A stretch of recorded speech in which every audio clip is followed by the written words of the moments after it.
Hi friends. So here we begin today's virtual heritage walk on the three historic churches of St. James's Church in Kashmiri Gate and St. Stephen's Church at Fatehpuri, and finally we're going to end with the Church of Cathedral Church of Redemption at Rashtrapati Bhavan. So, friends, here I want to take some time to think about all the trouble and the problem that is happening in the world. I hope I'm audible. So I'll take this moment in to remember all the people, all the martyrs of the Indian Army who laid down their lives at the frontier, fighting with China, and I want to spare a thought for all the people who are struggling with COVID crisis and people who are fighting for sanity. So here is my 2 cents in contributing to uh, providing some change to people, some sort of fun and knowledge, sort of an entertainment. Uh, am I clear? Am I clear now? Yeah. So, friends, we'll start with the St. James's Church at Kashmiri Gate. And here I will take a moment in describing why Kashmiri Gate was chosen as the site, because Kashmiri Gate was the centripetal focus of all the British who came to India at the beginning in the early 19th century, late 18th century, and that is where all the Britishers used to stay in spacious bungalows and uh, huge estates. And Kashmiri Gate was also the place uh, where Colonel James Skinner used to stay. His kothi was there at Kashmiri Gate, a vast, spacious kothi, and he got the church made because of a vow that he had taken. He was fatally wounded in the Battle of Uniara, and that day he decided that if he lives, he is going to build a grand church. And so, to fulfill that vow, he built this church of St. James's Church at Kashmiri Gate, and uh, let's just see how that looks like.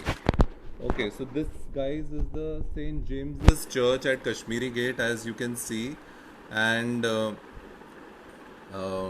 it is a beautiful structure, and it has classical architecture, borrowing heavily from the Florence Cathedral. We will go and see the Florence Cathedral in a short while. We will see the huge dome.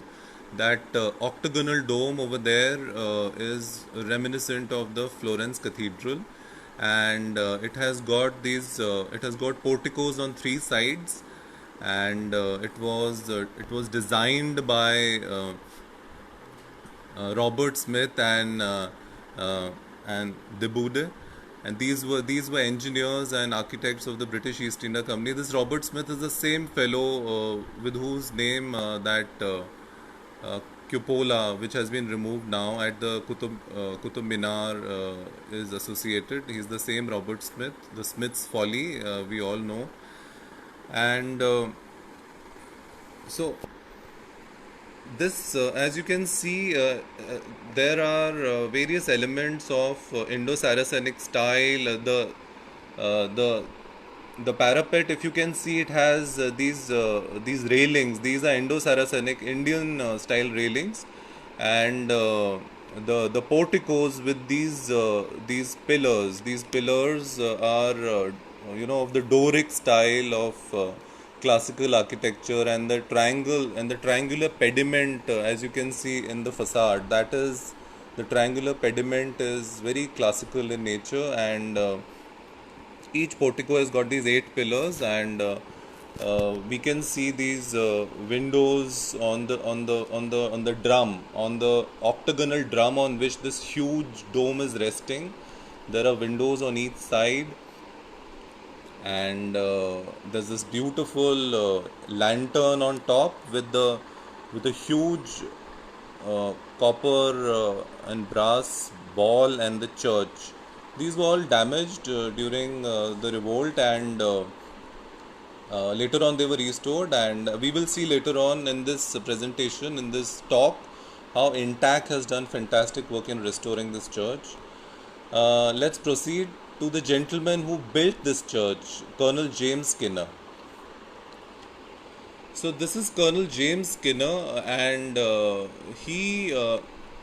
It's very interesting. His father was Scottish, and his mother was a Rajput princess, and so they were mixed.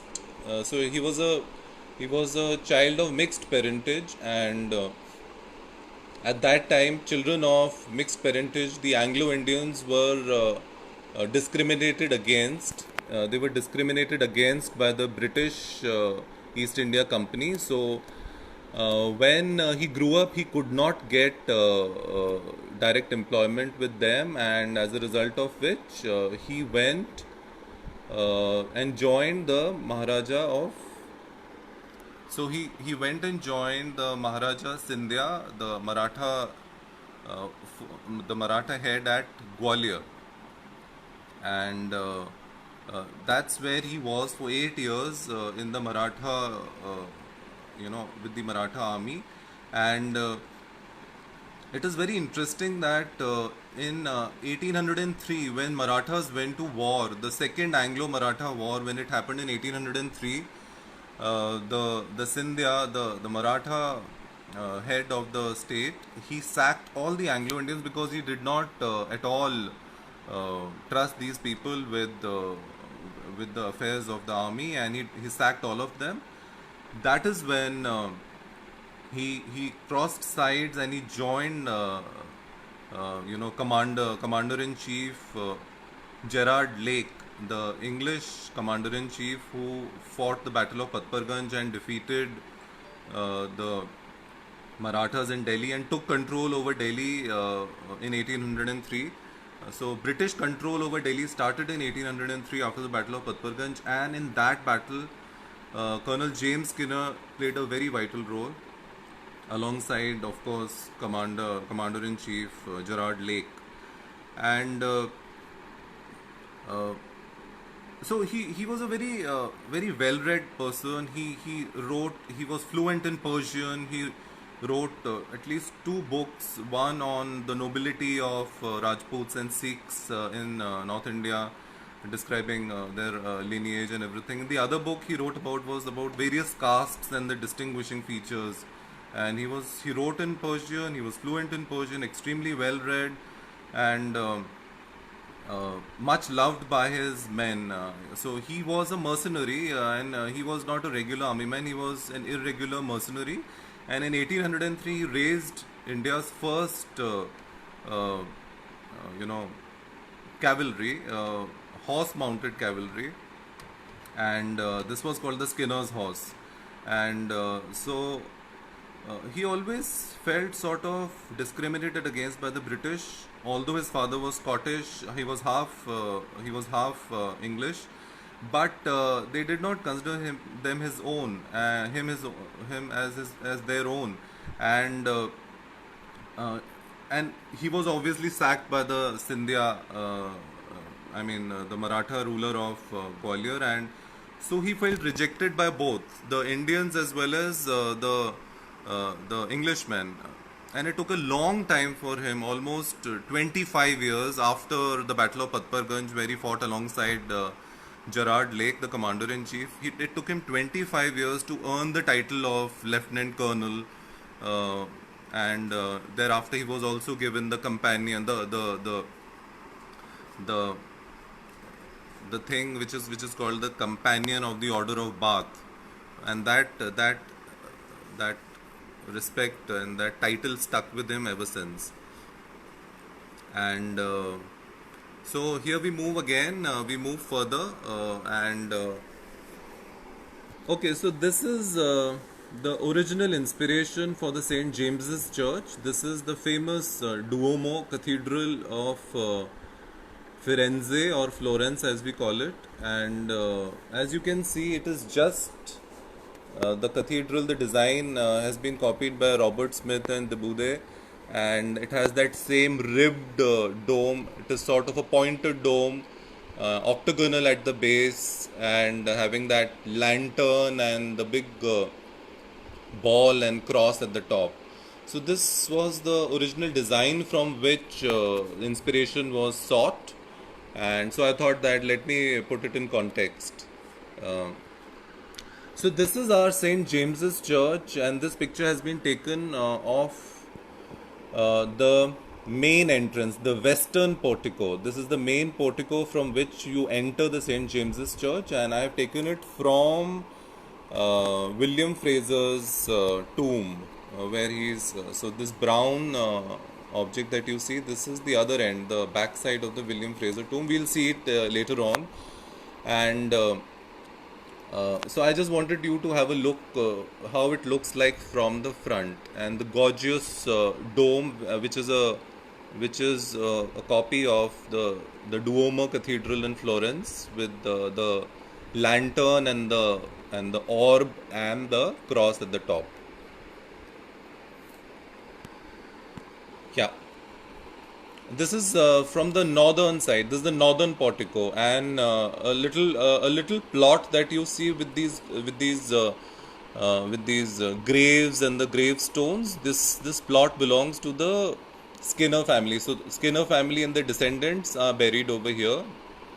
It's beautiful. We'll see it in a while, in further detail. So I wanted you to see this northern portico also.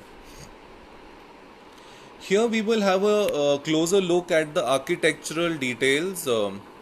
As you can see on top here, the parapet has got these railings. These railings are definitely sort of influenced from the Indo-Saracenic style, and the garland over there, right at the top of and on the parapet, it has this garland thing. This is from the classical language of architecture, and there used to be urns. Original design had urns and vases over here, and they were maybe later on destroyed or dismantled, but we'll see a picture later where those urns are also there. That picture is an 1858 picture. I'm going to show you how it used to look like then.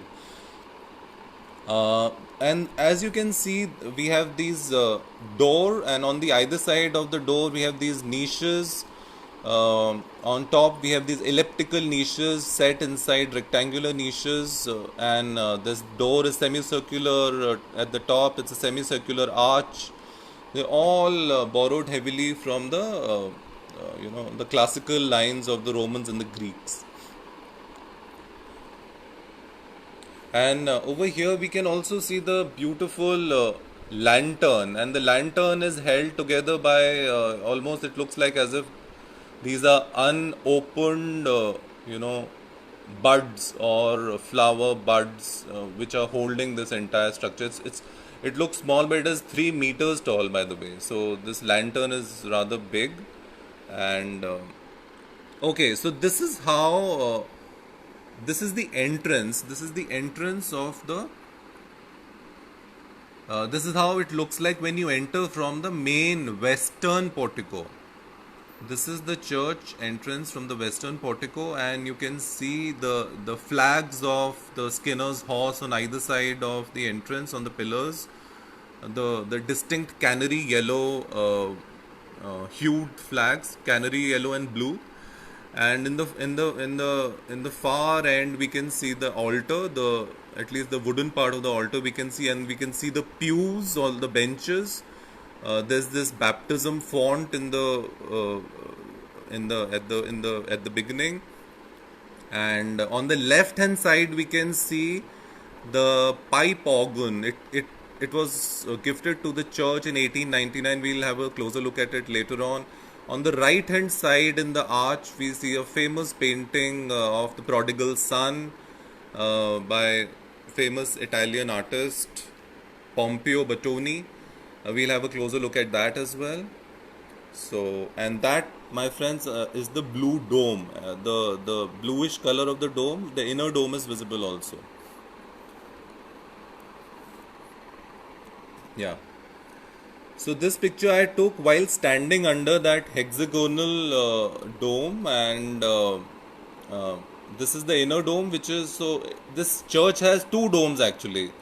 This inner dome is smaller, and there's another dome on top of it. So there are two domes, and this is light blue in color. And there you can see in the far end the famous stained glass windows of St. James's Cathedral and the altar. We'll have a look at that as well. And this all we see these ionic pillars, the ionic pillars holding this gigantic dome. By the way, they are gilded with gold.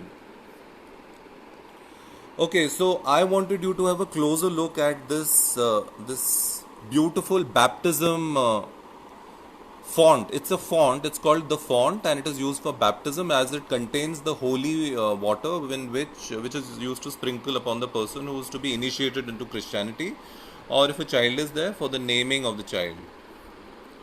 And yeah, this is so I'm still standing under the dome, and this is I've turned around and clicked the picture of the entrance.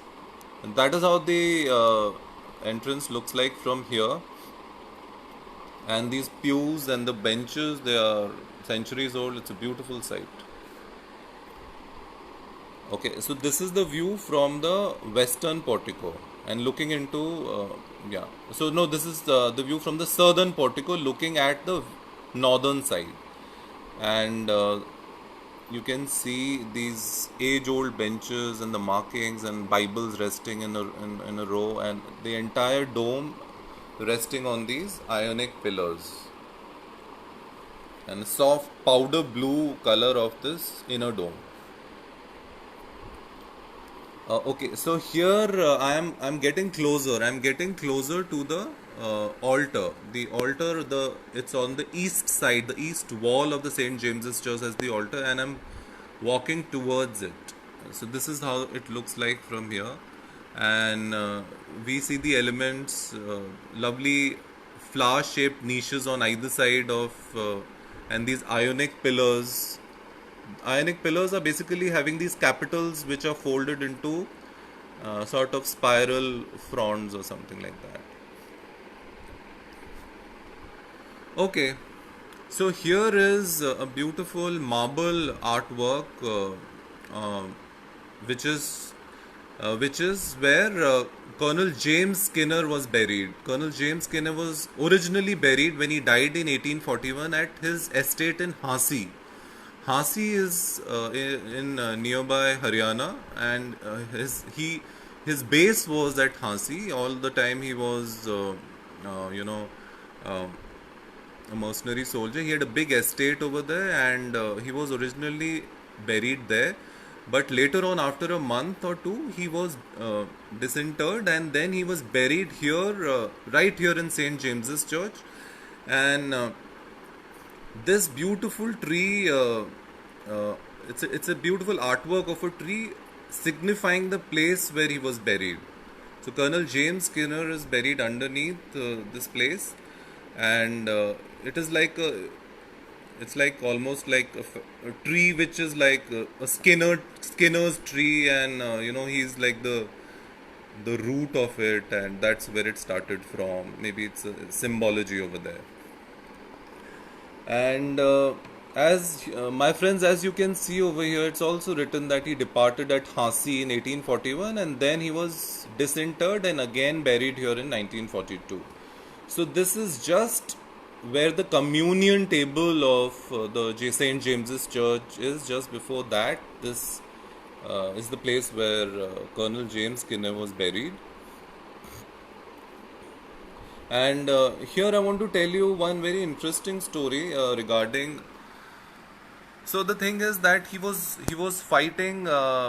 He was fighting alongside the Maratha army, and he was fighting this battle in Uniara. So it was the Battle of Uniara where he was fighting the Rajput kings over there, and he was fatally, almost he was fatally wounded, and he was on the threshold of dying. And just when he was about to give up and move just give up on life, there was this cobbler woman, an untouchable woman, who came over and miraculously fed him some roti, some bread, and gave him some water. And out of the blue, this woman came and she saved his life. And while he was dying and the jackals were tearing all the other bodies apart, and there was a mayhem in the battlefield, he took a vow that if he survives, one day he is going to build a magnificent church to thank the Lord that he could make it through. And suddenly, out of the blue, this cobbler woman comes and gives him water and dresses him, takes him to her home, dresses him, saves his life. So Colonel James Skinner was eternally grateful to this cobbler woman.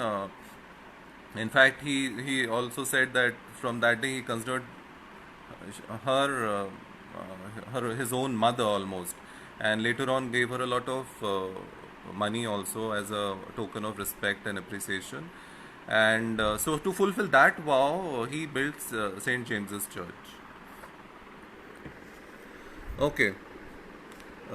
So here I am under the dome of St. James's Church, the famous octagonal dome inspired by the cathedral of Duomo in Firenze, Florence.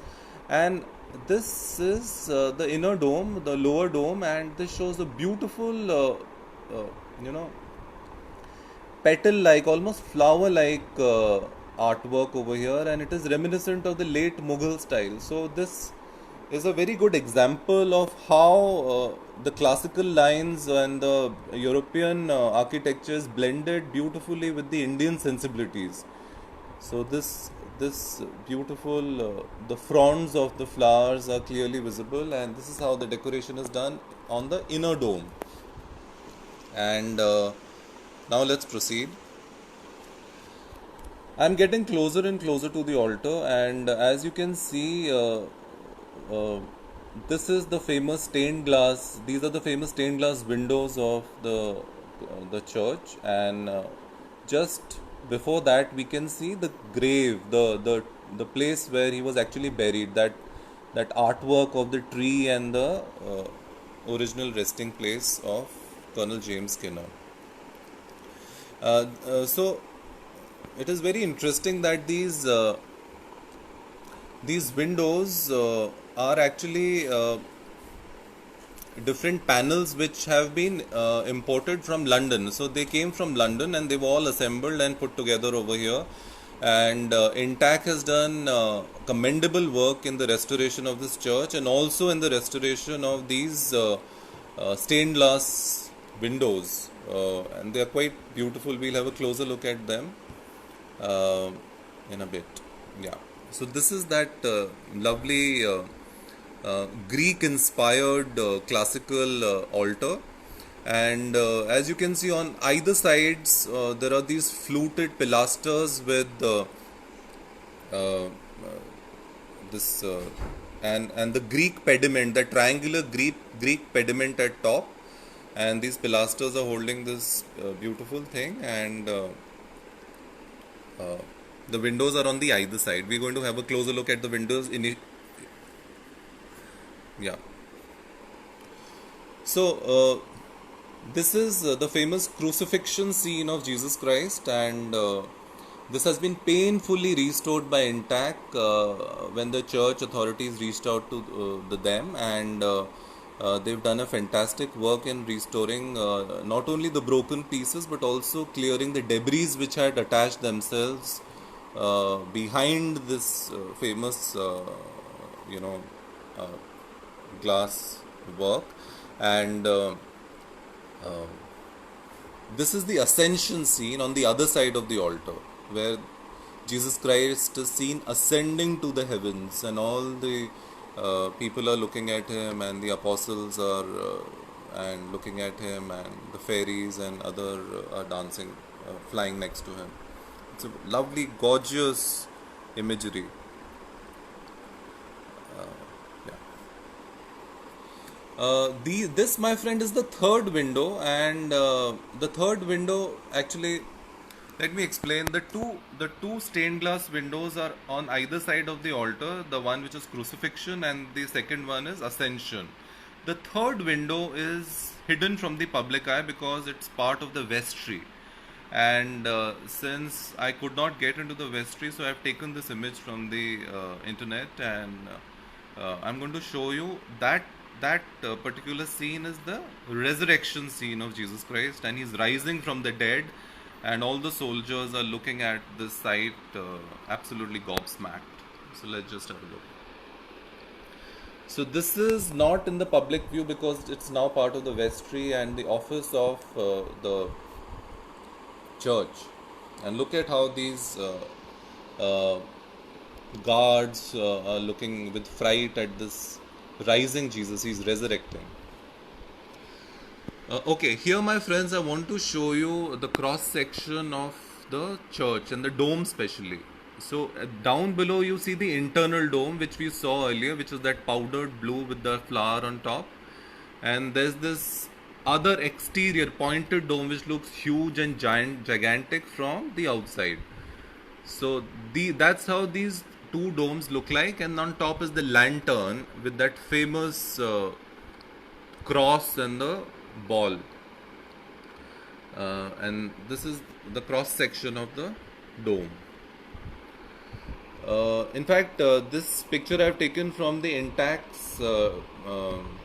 Intact has put up a beautiful description of its detailed work that they've done in the restoration of the church. So this is from that, and this also shows how the church cross section looks from the top, with the two domes separately visible very clearly, and the entire church from the nave and the altar, everything is visible.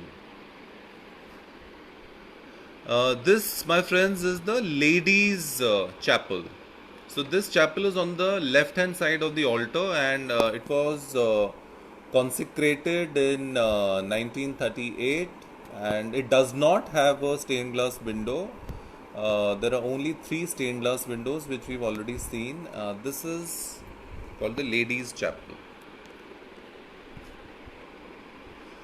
Okay, as I have said earlier, that Colonel James Skinner was the person who raised the first uh, horse-mounted cavalry, which is called the Skinner's horse. So this is the emblem of the Skinner's horse.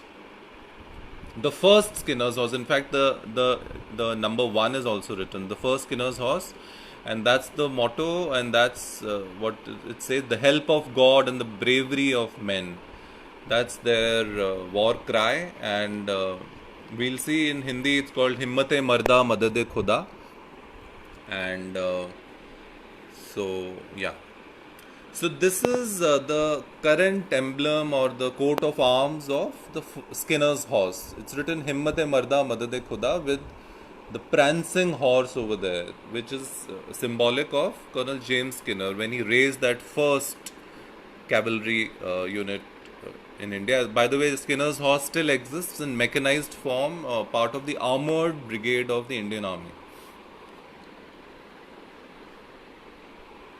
And friends, later on, it was called the first Bengal Lancers, as this picture clearly depicts. In 1897, it was rechristened as First Bengal Lancers.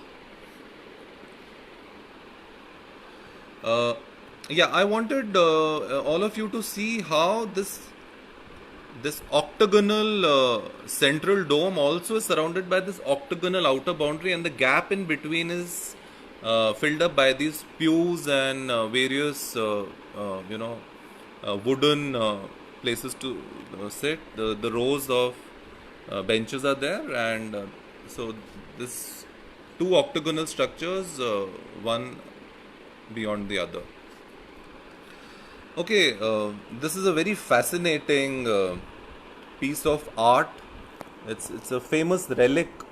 This is called the Prodigal Son, and the famous Italian artist Pompeo Batoni is the painter of this very, very famous artwork, and uh, the church is very well known for this artwork, by the way, The Prodigal Son by Pompeo Batoni. This is another famous relic over here. It's a pipe organ. Not many churches in India has got a pipe organ, and this was donated to the church in 1899, and it's quite popular. That is the pulpit.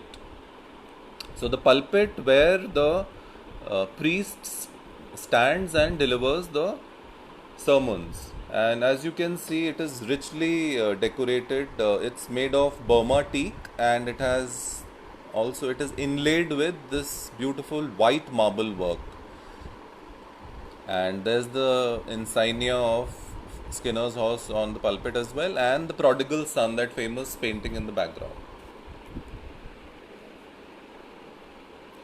Okay, this is another thing which is there in every church. It's called the lectern. Lectern is used for keeping the Holy Bible while delivering the Mass. And this, by the way, friends, has been donated to the church in the memory of one of the descendants of the Kirkpatrick family, the famous James Kirkpatrick and William Kirkpatrick.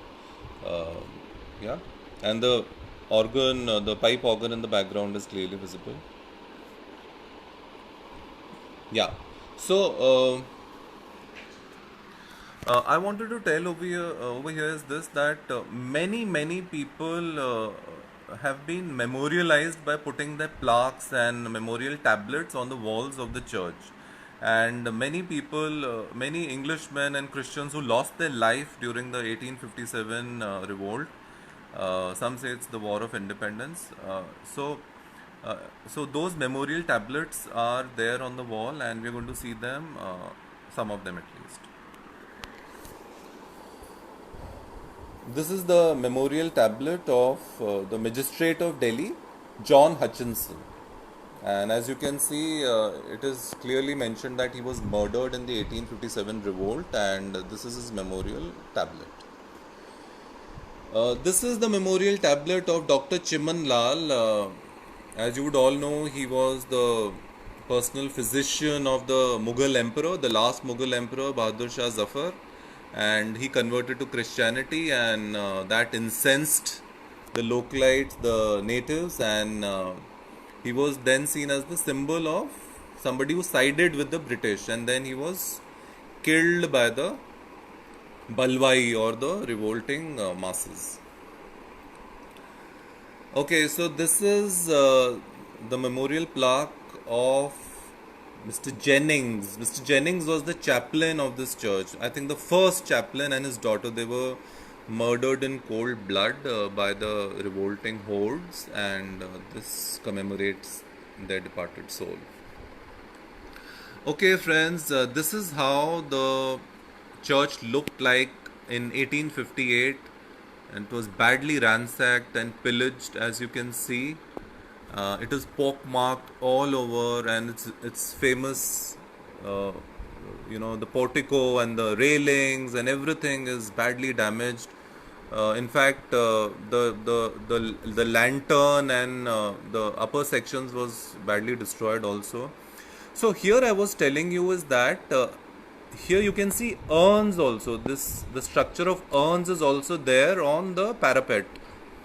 So this was the original structure. Now later on maybe the urns were dislodged, dismantled, but the urns are no longer there on the parapet, which has the railing and the garland structure. But this is how the ransacked church looked like after 1857 revolt. This is the grave of William Fraser, the Commissioner of Delhi, and it was absolutely smashed and ransacked by the mob, the mutineers who attacked the church, and the pieces were joined together, and somehow this thing was recovered and put.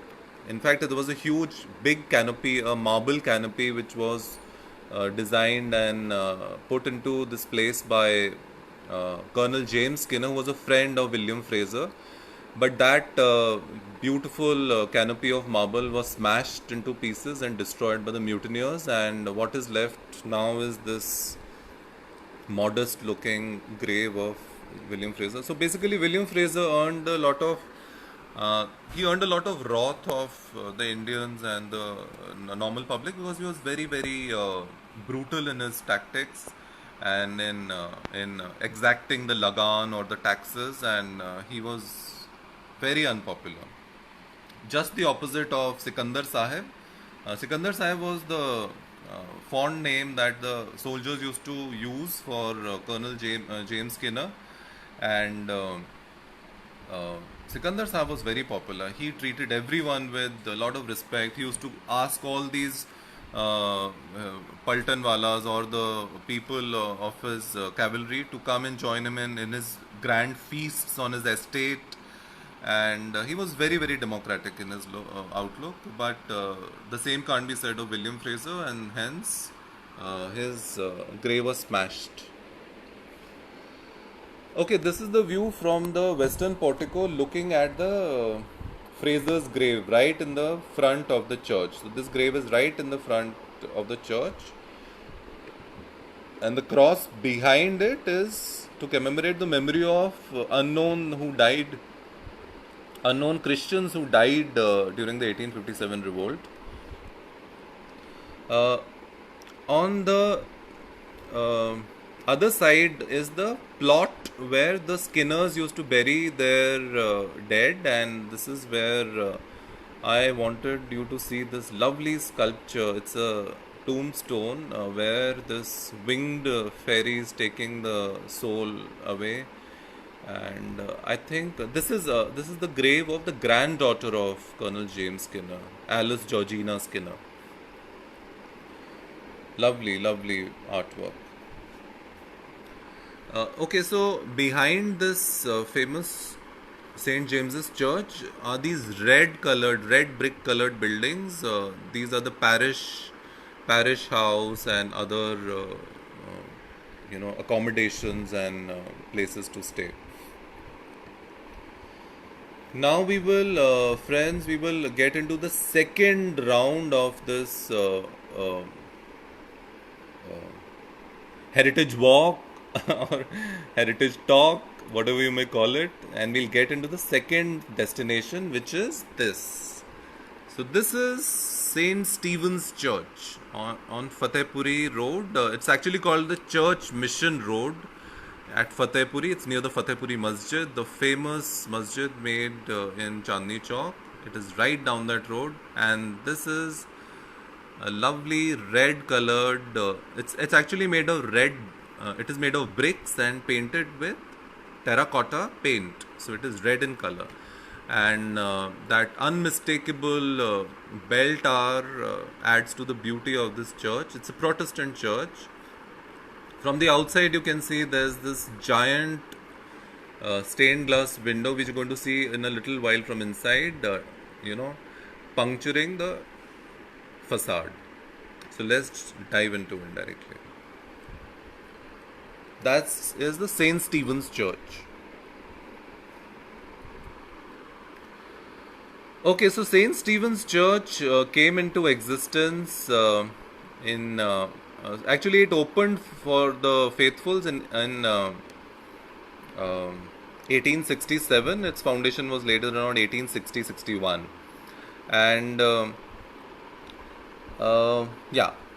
So here I'll take a minute to tell you who Saint Stephen's is. So Saint Stephen's is he was the first founder. He was the first martyr. He was the first martyr of Christendom, and he became a martyr because he raised his voice against the Jewish authorities in Jerusalem, and therefore he was stoned by the Jews, and he was the first martyr of Christendom. And he's held in extremely high regard, and there are thousands and lakhs of St. Stephen's Church across the world, and this is one of them, and it came into being in 1867. Okay. Let's get into it. This is how the church looks like when you step into it from that door. So that's the entire look of it. We can see these Corinthian pillars right at the beginning, and helical in the entire pillar is helical, and with the Corinthian capital at the top, and the altar in the far away uh, end. So this is the closer look at the Corinthian pillars with the helical Corinthian capital and the helical pillars. That's another view of it. They look gorgeous with the semicircular arches, the Roman arches, held aloft by these Corinthian pillars. Okay, so this is what the Saint Stephen's Church looks from the side. So we have these this array of windows which are set on either side of this terracotta painted red church, and they flood in a lot of light. So it's a very well lit church. Not as big as the St. James's Church, but it has its own place in history.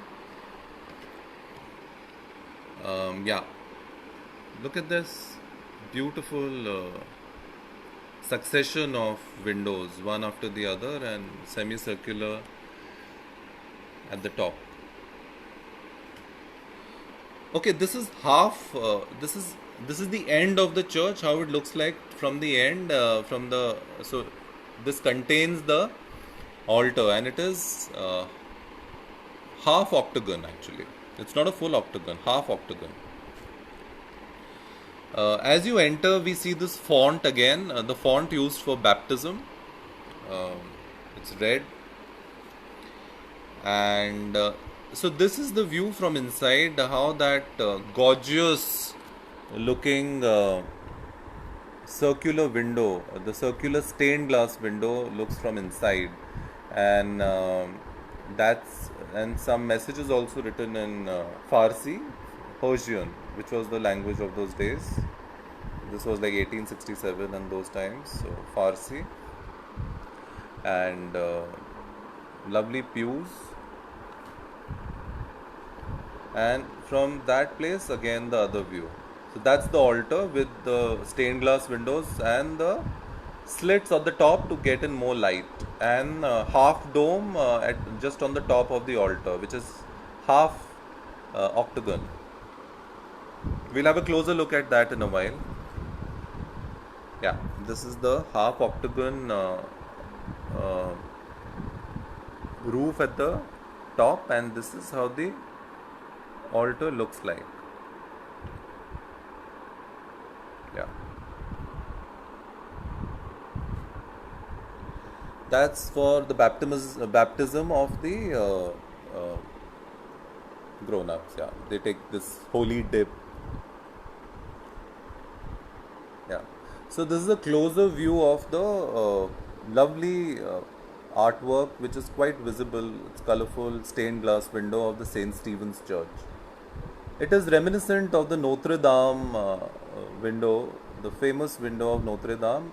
Not as detailed or as stunning, but somewhere inspired by that.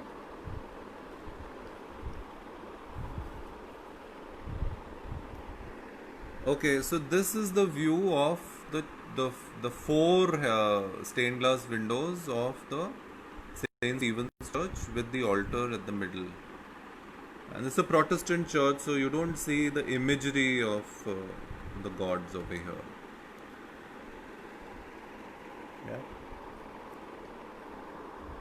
The omega and the alpha over here, the symbols of omega and the alpha right under the altar, they signify the Son, the God, and the Holy Spirit. And yeah. So this picture I had taken to give you a closer look at how the semicircular arches are supporting this central hall, and there is a side halls also on both sides of the central hall. Yeah. This is a beautiful lectern again of St. Stephen's Church, and you can see these lovely marble flowers, and it's a beautiful piece of art.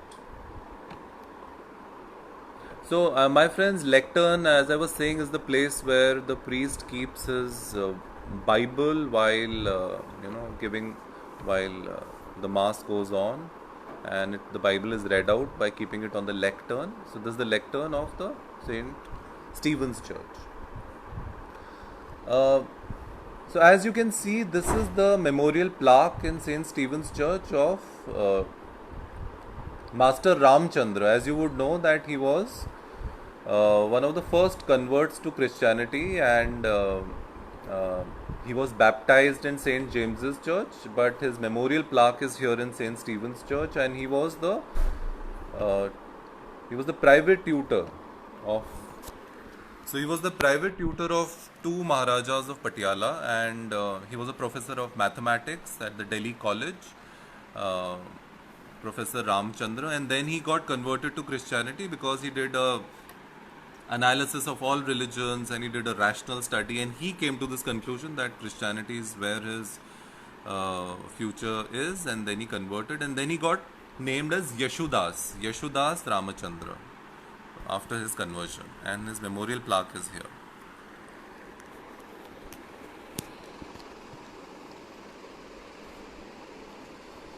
Okay, friends, this is the pulpit of Saint Stephen's Church, and there you can see the symbol of Omega, and the lamb and the flag and the other things. They're symbols in Protestant Christianity, standing for God and uh,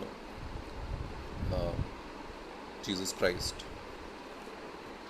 Uh, yeah. So, friends, now I want to get into the third destination, and it is the final destination, and it is called the Cathedral Church of Redemption.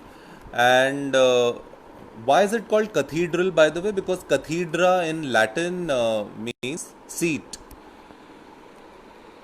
and cathedra means seat, and this is the seat of the Bishop of Church of North India, and his residence is here and his seat is here, and it's a very prominent and important church, and it is near Rashtrapati Bhavan, and this was actually built because all the viceroys and the governor generals of India used to go and do prayers at St. James's Church, which is far away at Kashmiri Gate. So it was becoming very difficult for the viceroy, once this viceroy house, which is called now the Rashtrapati Bhavan, it came up, for him to go that far away. So this church, which is just next to the viceroy's house, was built, and it is the seat of the Bishop of Church of North India. That is why it's called the cathedral.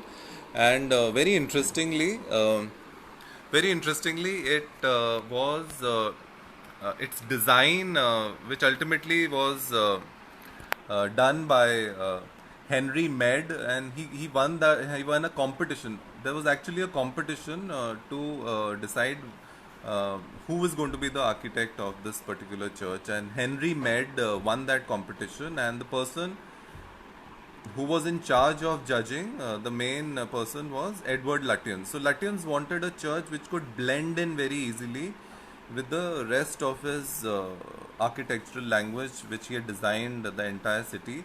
So he was very particular in those elements, and he chose Henry Med's design. And by the way, this design is Henry Med's, but he was inspired very heavily by the famous church of Venice of Il Redentor. So Il Redentor in Italian means the Redeemer, and that church in Venice was the original inspiration for Henry Med, who designed this church. We will just have a look at that church also from Venice, so that you can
Il Redentor or the Redeemer church was constructed, and you can see the Redeemer statue right on top of the Redeemer statue is right on top of this dome. And am I audible? I wanted to ask you, am I audible? Can I have a heads up, please? Am I clearly audible? Okay, so this church design was also inspired by the Free Church of Hampstead, which was also designed by Edwin Lutyens. And as you can see, the top portion, the dome and the lantern are very similar to the one which is over here. By the way, the dome and the lantern. So Henry Med left the construction midway, and he constructed the lower part of the church, and the dome was later on added by Edwin Lutyens. And if you can see that dome and the lantern, they are very similar to his own church in uh, the Free Church in Hampstead in London. Yeah. And here we can see the various orders of pillars being used. We can also see the Indian influence in the kind of railings which are there. The railings are very much Indian, Indo-Saracenic. Then on the first floor we can see the pillars which are Ionian. The pillars at the bottom are Doric, and actually the pillar at the top, which is not visible, is Corinthian. So all three orders are being used over here. And Intac has done a fabulous work in restoring this church as well. And this is how the church looks like when you enter. It is gigantic. It looks cavernous. It looks like you're entering a giant place. You feel really small when you enter this, because I think that was the aim, to stupefy the person entering by impressing with the volume inside. And such are the walls. They're so thick, and uh, the size and the construction is such that you feel no sound inside, and it's quite cool actually. So that is how the construction was done, to reduce the temperature inside, and just to shut out every kind of sound. So the domes are visible, and this beautiful semicircular arches, which are reminiscent of the Venetian church.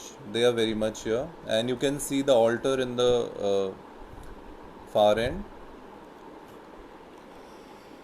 Okay, so this church has this pipe organ which was donated by uh, Lord Irwin. Lord Irwin was the viceroy, and he donated this pipe organ. And here down below, you can see the Greek influence in the triangular pediment on top of this wooden doorway with the Ionic pillars on either sides. Quite a sight. Quite a sight.